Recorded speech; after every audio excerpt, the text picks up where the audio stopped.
Simon's Old Helen wins a half length. Zach Manelli second. Welcome to Greyhound Gossip. Peaky Blinders Dark Shearing for Tommy Shelby wins the WA Sprint Championship final. Featuring Peter O'Neill. Mozza moves up to Mermaid Manelli. Fab's Gem 3 deep. Here comes Fab's Gem. Hard Style Rico by 5 lengths to Simon's Old Helen. Third Tommy Shelby. This segment is dedicated to the discussion and promotion of greyhound racing.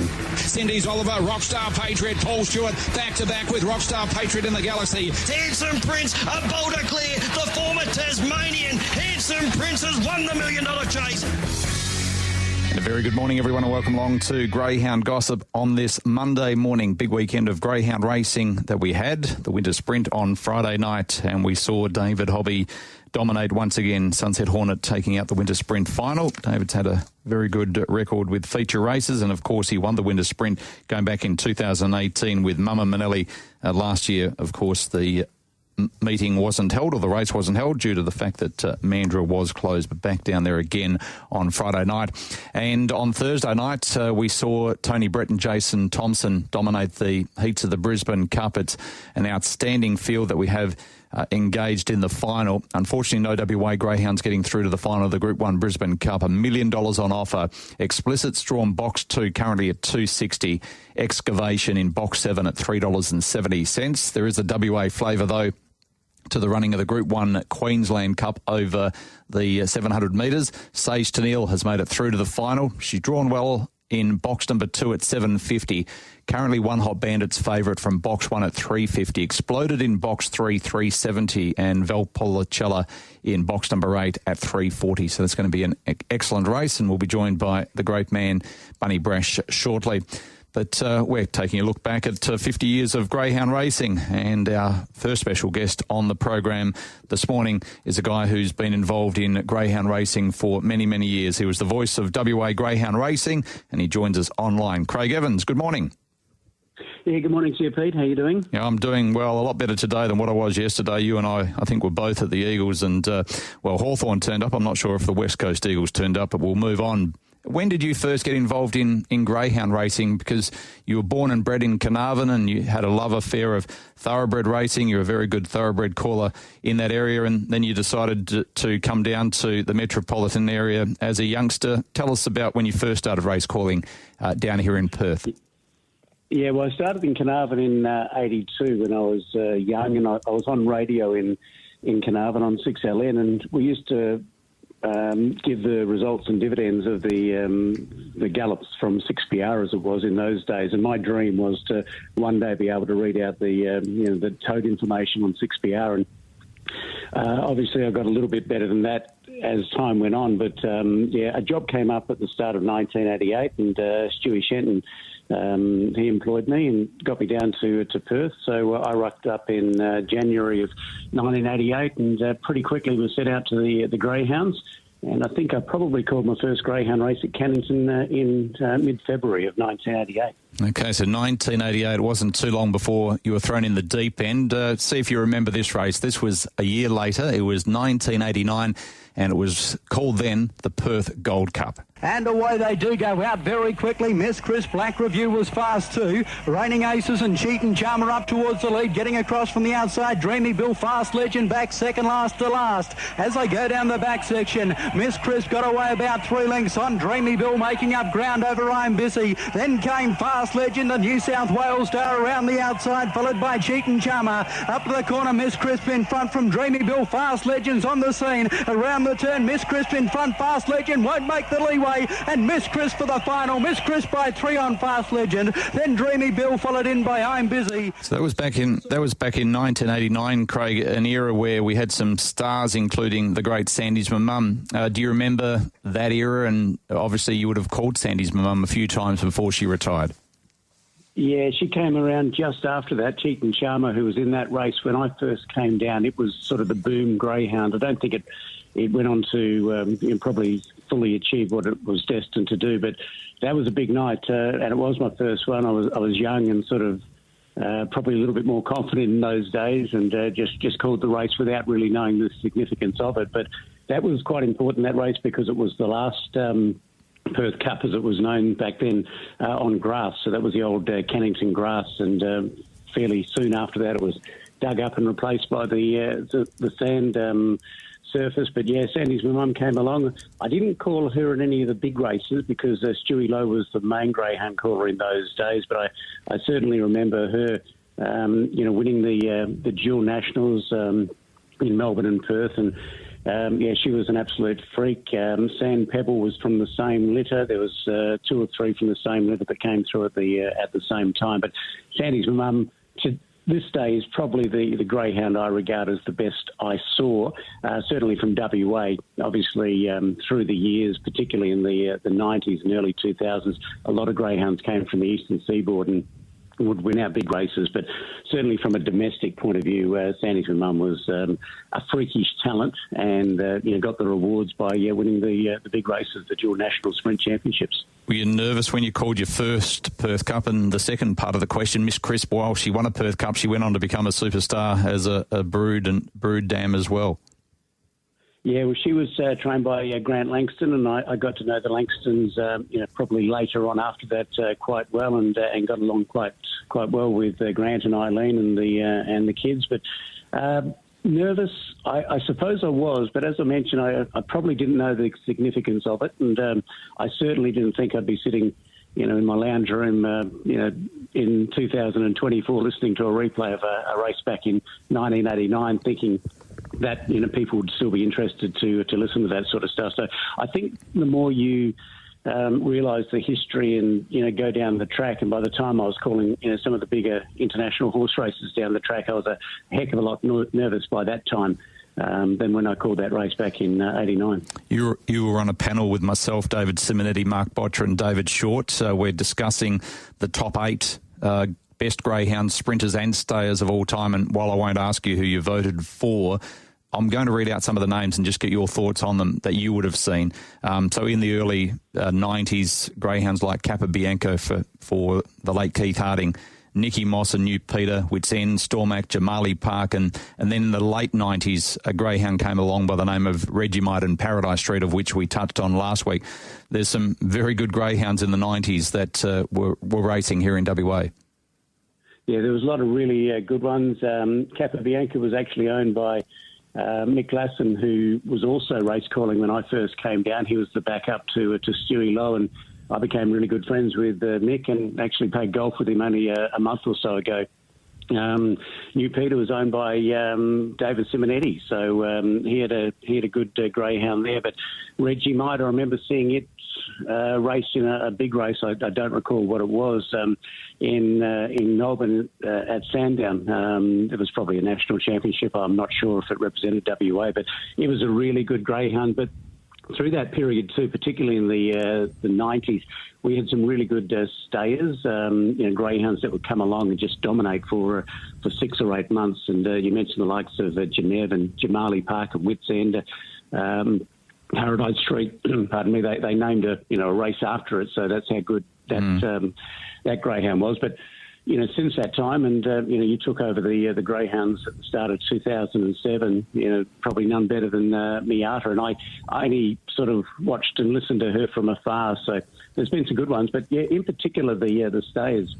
From my recollection, they seem to come along and just dominate for a period of time. Can you mention and just touch on Lindale Blue, who was a greyhound that dominated West Australian greyhound racing and then went across to Melbourne and won the Top Gun, the first ever WA greyhound to do so, and the importance of that back in 2002?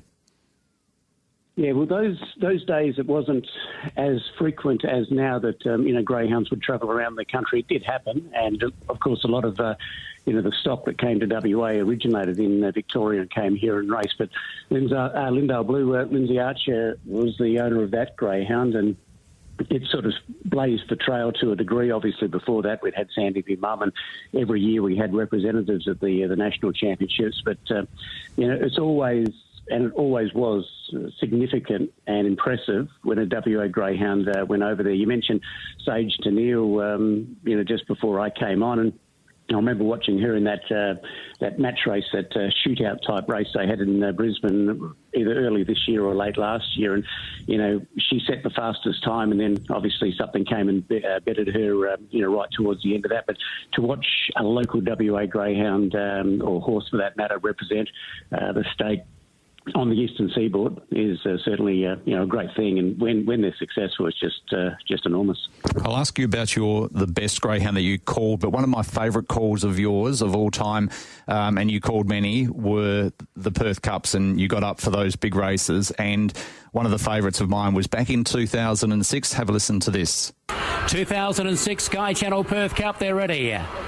Racing. Pura Rocker came out quickly, got a slight squeeze up shortly afterwards. Truly Special, Superman come across. Superman, Truly Special go together out of the straight. Just off them, Zinny Man, Spring Prince, followed by Pura Rocker, Crazy Critter, then Yakamunga, Philistilla. Down the back, Superman. Truly Special will come hard at it. They were followed by Zinny Man, Spring Prince, a gap to Pura Rocker, Superman. Down to the bend, Truly Special comes at it. Superman clear of Truly Special. Superman, Super Run, Superstar, Superman over Truly Special, a gap to... You must have loved getting up for those big races, and he was a superstar when he came across to Perth at that time. He certainly was, and no disrespect to where greyhound racing is at the moment, but that was at the old Cannington. You could hear the crowd. 99% of the time I'd call at Cannington with the window closed because the sound of the lure was a little bit off-putting and what have you. So it was a little bit of a sterile environment. But I remember for those big races, I'd slide the window across and just wanting to get that sort of atmosphere in, both for myself and also for the listener. And, yeah, it was an amazing greyhound, and probably 95% of the time I went into those sort of races without a plan, but obviously, Superman, Superstar, Superdog, whatever I said, didn't come out off the top of the tongue. So that was planned. It was the favourite. It probably was always going to win. But, those big races at the old Cannington, it was just the best facility that I ever went to in greyhound racing. The old Cannington, it had everything. It was just well ahead of its time, obviously, when they opened it in 1974. But those big races, they were brilliant. And was Rapid Journey the best dog that you called?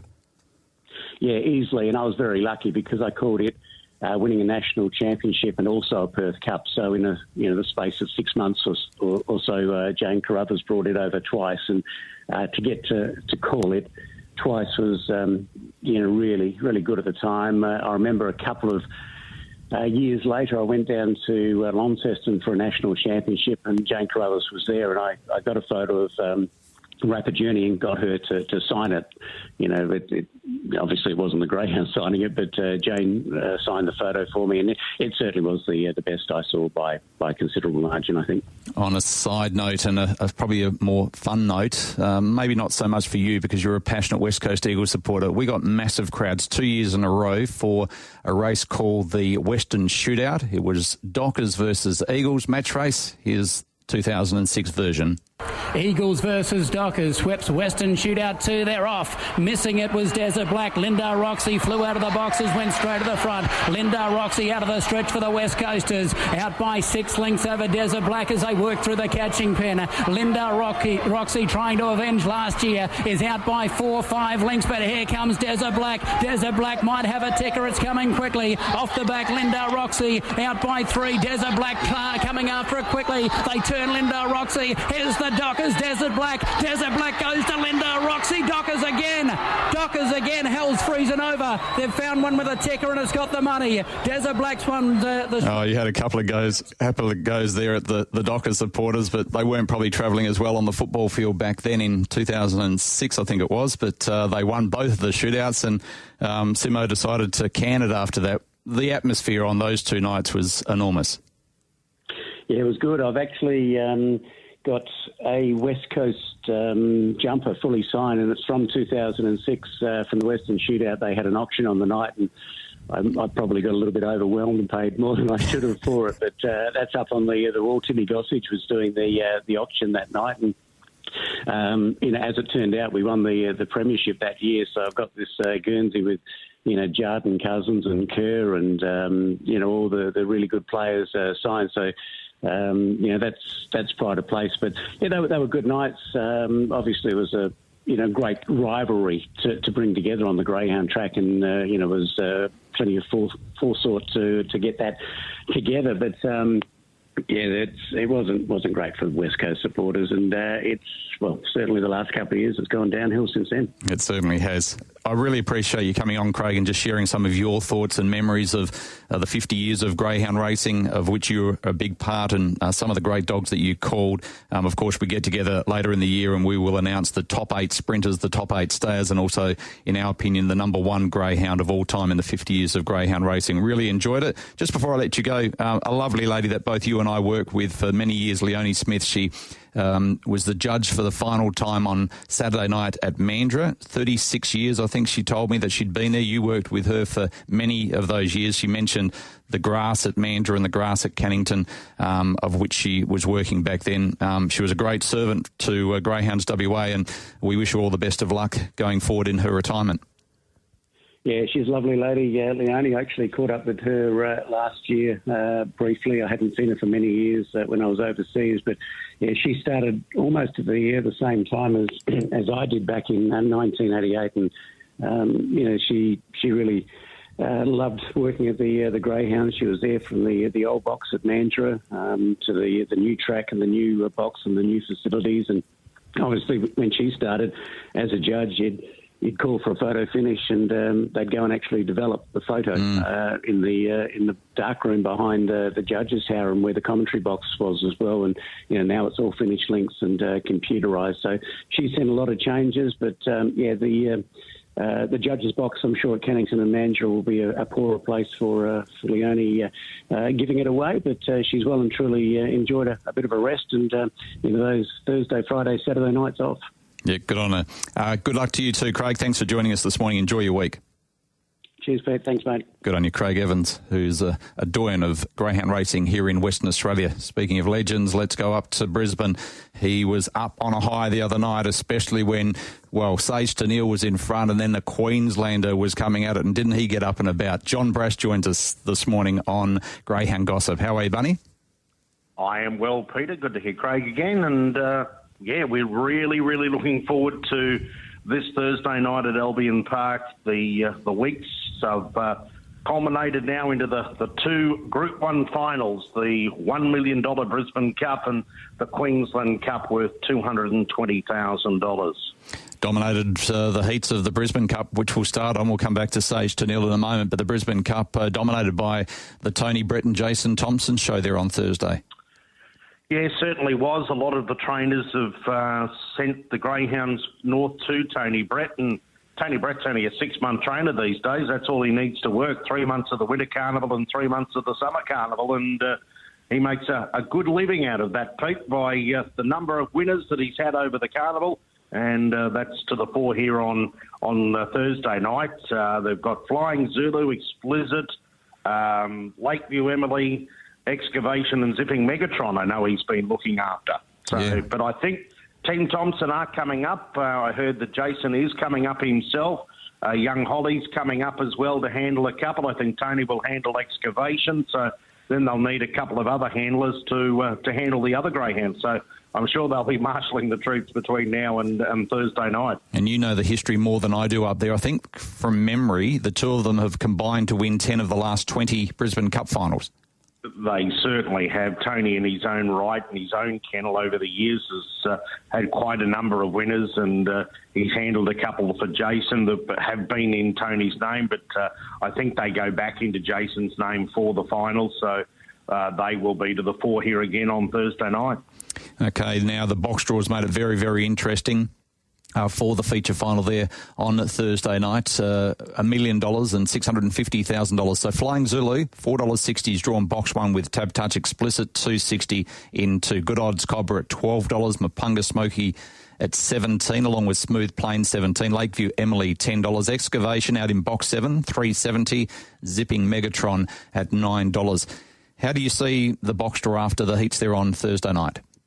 Yeah, Pete, there's quite a few that can run around that 550 mark from the boxes to the post the first time, so it's going to be very interesting. Of course, Explicit, we know that he's got that acceleration just after the start, whether he's going to be able to produce that on Thursday night. I was very taken with the win of Excavation, number 7. The greyhound's been here now for quite a few weeks, and he seems to be just getting stronger, and he's probably going to get a good card into the race. Lakeview Emily will probably want to head towards the inside, and Zipping Megatron probably not suited well out wide. therefore Excavation might get plenty of room. You say they don't often come from across at Albion Park and be able to be handy early, but I think in this case Excavation might be, and I think it'll be very, very hard to beat. It's just kept improving in the number of weeks that it's been here in Queensland. You can't write off Explicit. As I said, he's got that explosive speed. All depends how he jumps. He could jump in front and the race could be all over. And Flying Zulu, of course, the Greyhound had some injury worries late last year. Gave the Greyhound time, and he absolutely loves Box 1. He's been there and done it in feature finals before. So they're three of Team Thompson's that I can mention, and I think they'll run 1, 2, 3. So I put them in Excavation, Explicit and Flying Zulu, my top three in the Brisbane Cup final. All right, I'll go through the box draw and also the markets with Tab Touch for the Queensland Cup. One Hot Bandit in 1 at $3.50. Sage Tennille into $7.50 after drawing box 2. Exploded $3.70. Sanisha 17. Phase Magic $10. A pass mark in box 6.34. The outsider Kenya Amy in $10, and Val Policella, who you'll get up and about if the Queenslander can win. $3.40 currently favourite with Tab Touch. Are you going that way in this rich Group 1 stayers event up there in the end of the carnival? Yeah, of course I'm going the local. Number 8, Val Policella. She was brilliant last Thursday night. She was back to her brilliant best. She pinged the boxes, went straight to the lead, but then I got a bit of a fright down the straight the first time. I just couldn't find her there for a second because I was expecting her to be in front when I went through them the first time, and then looked down the straight the first time and here Sage Tennille had railed through. So that was the first spot, and then a shock, and then I actually sort of had to see where she was, and she was about 4 lengths in arrears of Sage Tennille in second spot, and then coming towards the home turn, she really, really picked up, came through along the inside, and she really extended up the home running, and that was the Val Policella that we all know and love. And I think if she can get into this race pretty early on Thursday night, she's just going to blow them away on home soil. Interesting, One Hot Bandit's drawn the inside. I don't know about it as they put up it as favourite, but it seemed to struggle over the final part in 7:10 last week, but no doubt will improve. Of course, your little bitch there, Sage Tennille, she was an almighty run to run second behind Val Policella. As we said, she put it to Val Policella early, and there has been a bit of a doubt her running a strong 7:10 metres, but she was only that last little bit that Val Policella got away from her.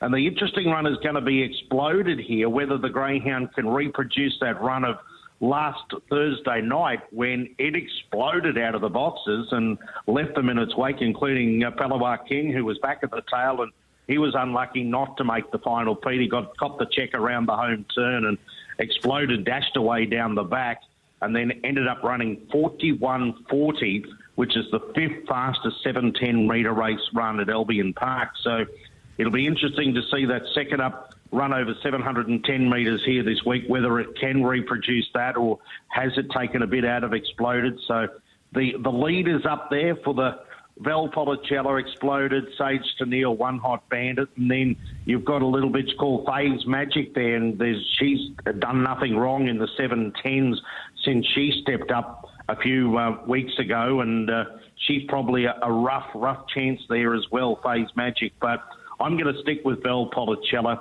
to beat Exploded. I put Phase Magic in for third and One Hot Bandit and Sage Tennille the next pick. So Val Policella is, for mine, going to be very hard to beat in the Queensland Cup. Pete, we averted a disaster there on Thursday night when we had race number 11. That race won by Excavation because the lure lost power right at the start of the trip. Right. And it was only quick thinking by the starter, Jeff Williamson, who's a very, very experienced man. He leant over, cut the power to the boxes, and I said to the lure driver who's up with me at Albion Park, and I said how far it was off the trip, that lure, and he said it was right on it, and it was only the quick thinking of the starter to actually turn the power off at the boxes, that the boxes didn't open, and we potentially could have had a no race. Yeah, it's fascinating, isn't it, how it can work and just the split-second decisions of these things, and we're lucky that we've got the right people operating them. We're looking forward to your calls on Thursday night. John, thanks for joining us during the carnival. We've really enjoyed it over here in the West, and we've taken some of the prize money, and hopefully Sage Tennille can take a little bit more, and you might get a bit of a shock there on Thursday night. She broke the track record over here a couple of weeks ago. I think she'll strip fitter, and let's just hope she can get the speed and get to the front and give them something to chase. Good calling there on Thursday night. Just before I let you go, just a quick question. With Sage Tennille, she won the sprint last year. And she'll be going towards the national distance final, if she could win both, I think, is it true that only one greyhound has been able to win both of them in the past, and that's a Queenslander? It certainly is. A dog called Dashing Corsair. Won one in Perth. Of course, he won the sprint in Perth, and he came back to home soil and won the distance after being headed early, and came again to win the distance back in 2011. Yes, so it'll be only the second greyhound if she can happen to win the Stayers race in the Nationals next month. So, so that would be a feat as well to join the great Harry, Dashing Corsair, as the only greyhound that's ever done it, won the national sprint and won the national distance. Good on you, John. Good calling Thursday night. Thanks, Pete. Much appreciated. Talk soon. John Brasch joining us, and he'll be calling the $1 Million Brisbane Cup there on Thursday night. A break, and then Tim Walker will be back after this with Often Pacing. Imagine what you could be buying instead. For free and confidential support, visit gamblinghelpline.org.au.